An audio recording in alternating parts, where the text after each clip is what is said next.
আসসালামু আলাইকুম বন্ধুরা, কেমন আছেন? আশা করি যে যেখানে আছেন সবাই অনেক ভালো আছেন। আলহামদুলিল্লাহ আমিও ভালো আছি। আজকে আর একটা নতুন রেসিপি নিয়ে চলে এসেছি, আশা করি ভালো লাগবে। ডিম তো একঘেয়েমি, ডিম খেতে খেতে যখন বোর লাগবে তখন তেল ছাড়া এই ডিম রেসিপিটা একবার হলে ট্রাই করবেন, খেতে অসাধারণ লাগবে। সেই জন্য এখানে আমি অনেকগুলো ডিম আর অনেকগুলো আলু সিদ্ধ করে নিয়েছি, নিয়ে সুন্দর করে খোসা ছড়িয়ে নিচ্ছি। দেখতেই পারতেছো ডিমটাকে সুন্দর করে খোসা ছড়িয়ে নিচ্ছি। আলু আর ডিমের এই ভিন্ন রকম রেসিপি থাকলে আঙ্গুল চেটে পুটে খাবে, রুটি পরোটা ভাতের সাথে একদম জমে যাবে, এতটা মজা। আর এই রেসিপিটা আমি কিভাবে রান্না করতেছি সম্পূর্ণ ভিডিও দেখতে থাকো, একটা লাইক দিয়ে ভিডিওটা স্কিপ করবা না। স্কিপ করলে ভিডিওর হয়তো কোনো অংশ বাদ পড়ে যাবে। কিভাবে আমি রেসিপিটা বানাচ্ছি তোমরা বুঝতে পারবে না, তাই সম্পূর্ণ ভিডিও দেখতে থাকো। একদম ইউনিক রেসিপি। ঘরে যখন মাছ মাংস কিছু থাকবে না, ডিম আমাদের ঘরে কিন্তু সবার ঘরে কম বেশি অ্যাভেলেবেল থাকে। তাই বন্ধুরা এই ডিমের রেসিপিটা খুব সহজ ওয়েতে দেখিয়েছি। ব্যাচেলার ভাইয়েরা, স্টুডেন্ট আপুরা, ভাইয়েরা, বোনেরা যারা আছেন তারাও কিন্তু এই সহজ রেসিপিটা রান্না করে তৃপ্তি করে 2-3 বেলা খেতে পারবেন। এক বেলা রান্না করলে কিন্তু 2-3 বেলা খাওয়া যাবে, এতটা মজা। ডিমগুলো ঠান্ডা হয়ে গিয়েছে, সেই জন্য আমার শ্বাস উঠিয়ে যাচ্ছে। বন্ধুরা ডিমটা একটু গরম গরম অবস্থায় করে নিলে বেশি ভালো হয়। আর বন্ধুরা কে কোথা থেকে আমার ভিডিওটা দেখতেছে অবশ্যই ছোট্ট একটা কমেন্টসে বলো। ডিমের এই রেসিপি থাকলে আর কিছু দরকার পড়বে না। ডিমগুলোকে আমি সুন্দর করে ছিলে নিব। দেখো বন্ধুরা ডিমগুলোকে আমি খুবই সুন্দর করে ছিলে নিয়েছি, সাথে আলুগুলোকেও ছিলে নিয়েছি। ডিম আলু দিয়ে এই সুন্দর রেসিপিটা কিভাবে বানাবো সম্পূর্ণ ভিডিও দেখতে থাকো। এই পর্যায়ে আলুগুলাকে আমি সুন্দর করে কেটে নিব, 4 ভাগ করে নিচ্ছি। দেখতে পারতেছো সিদ্ধ আলু দিয়ে এই রেসিপিটা বানালে বেশি খেতে ভালো লাগে। এটা কিন্তু আমাদের মায়েরা এভাবে রান্না করতো। তোমরা কি কখনো এভাবে আলু সিদ্ধ করে ডিম সিদ্ধ করে রান্না করেছো কিনা অবশ্যই ছোট্ট একটা কমেন্টসে জানাও। আমি তো এগুলো আমার মায়ের কাছ থেকে শিখেছিলাম। আমরা ছোটবেলায় আমার আমারা যখন বাসায় কিছু থাকতো না এভাবেই রান্না করতো, খেতে কিন্তু অসাধারণ লাগতো।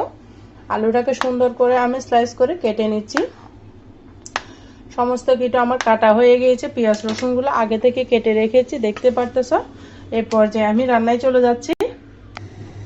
এখানে আমি একটা পাতিল বসিয়ে দিয়েছি, দিয়ে দিচ্ছি তেল। রান্নার যে সয়াবিন রেগুলার তেল থাকে সেটা দিয়ে দিলাম। এই পর্যায়ে আমার তেলটা কিন্তু গরম হয়ে গিয়েছে। এখানে দিয়ে দিব আমি খুবই সামান্য পরিমাণের লবণ, তারপর দিয়ে দিয়েছি সামান্য পরিমাণের হলুদ, দিয়ে দিব এক এক করে ডিমগুলা।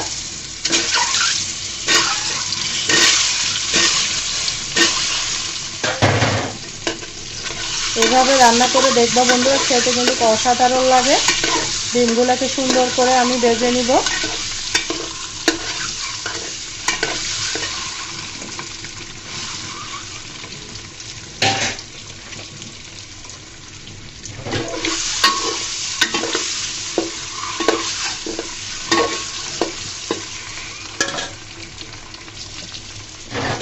ডিমগুলো আমার হালকা করে ভাজা হয়ে গিয়েছে, বেশি ভাজবো না, বেশি ভাজলে কিন্তু ডিমটা শক্ত হয়ে যাবে, খেতে ভালো লাগবে না। সেই জন্য অবশ্যই হালকা করে ভেজে নিতে হবে। তোমরা চাইলে এমনিও করতে পারো, তবে আমার কাছে ভাজি যে করলে একটু খেতে ভালো লাগে, দেখতেও ভালো লাগে, সেই জন্য ভেজে নিচ্ছি। দিয়ে দেব সিদ্ধ করা রাখা আলুগুলা।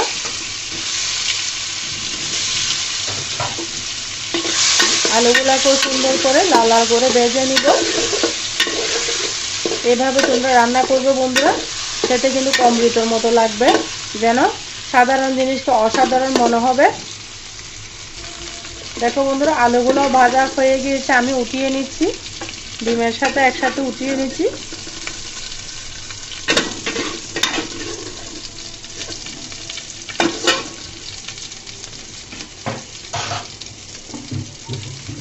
সামান্য পরিমাণে তেল দিয়ে দিচ্ছি।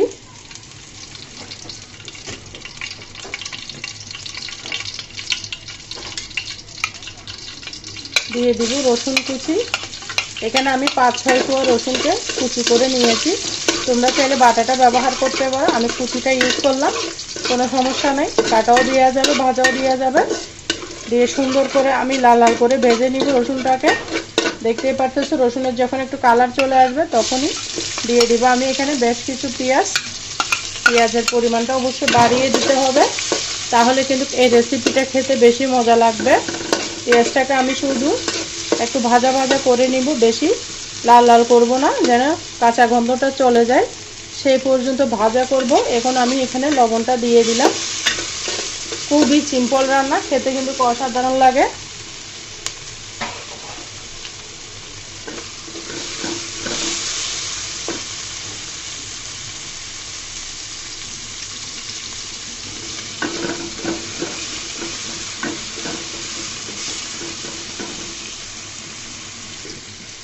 পেঁয়াজটা যখন ভাজা ভাজা হয়ে যাবে এখানে দিয়ে দেবো আমি ফুটন্ত গরম পানি। অপর চুলার মধ্যে আমার গরম পানি আছে, সেটা দিয়ে দিলাম।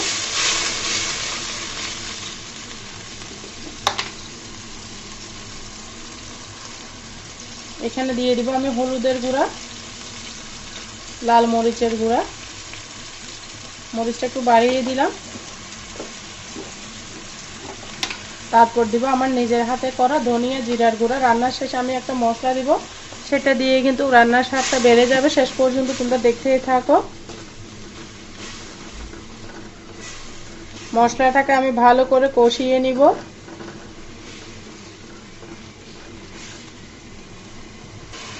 যেহেতু আমার আলু সিদ্ধ করা, ডিম সিদ্ধ করা, রান্নাটা হতে বেশি সময় লাগবে না, সেই জন্য অনেকক্ষণ ধরে মশলাটাকে কষিয়ে নেব। এখানে আমি অ্যাড করে দিব আমার টমেটোকে আমি ফ্রিজে পেস্ট করে রেখেছিলাম, সেটা দিয়ে দিলাম।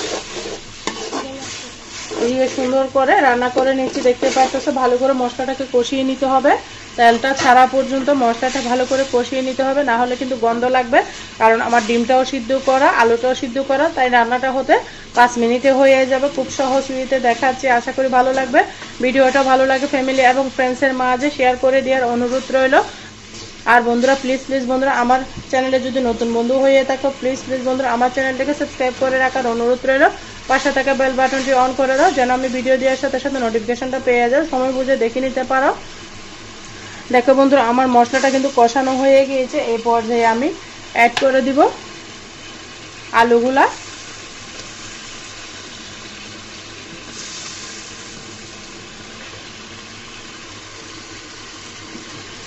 আলুগুলা দিয়ে 1-2 মিনিট নাড়াচাড়া করতে হবে।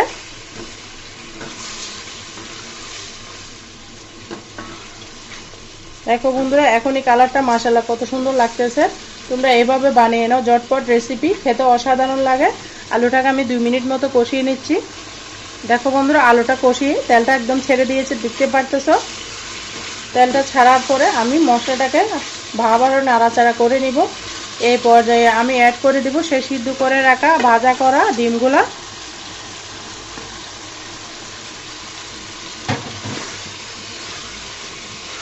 কেমন হচ্ছে আমার ডিমের কালারটা অবশ্যই ছোট্ট একটা কমেন্টসে বলো। খুবই লোভনীয়, আমার তো বেশ লাগতেছে। তোমাদের কাছে কেমন লাগতেছে অবশ্যই ছোট্ট একটা কমেন্টসে জানিয়ে যাও আমাকে বন্ধুরা। আর তোমরা আমার সাথেই থাকো, শেষ পর্যন্ত ভিডিওটা দেখতেই থাকো। দেখো বন্ধুরা এখানে আমি আবারও নাড়াচাড়া করে দিচ্ছি। কতটা সুন্দর কালার এসেছে। আমি একটু ঝুরঝুর করে রান্না করব। দিয়ে দেবো এখানে 2-3টা কাঁচামরিচ মাঝখান থেকে ভেঙে।